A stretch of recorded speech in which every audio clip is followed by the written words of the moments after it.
In this video I'm going to show you how to download and install the game Stardust Skate on your PC. So if you like skate games, then this is one for you. So what we need to do is open our Google browser, and before we start I would like to ask you to subscribe to this channel and like the video.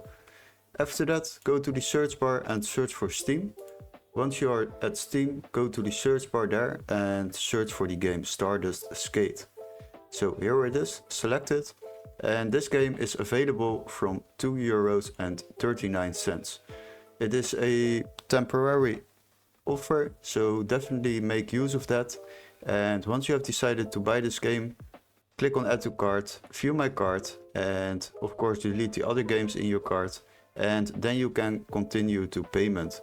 Once you have finished up the payment, then it will be downloaded into your game library and you can play Stardust Skate at your PC. Hopefully this video was helpful. Don't forget to like and subscribe, and we would love to see you in our next tutorial. Cheers guys!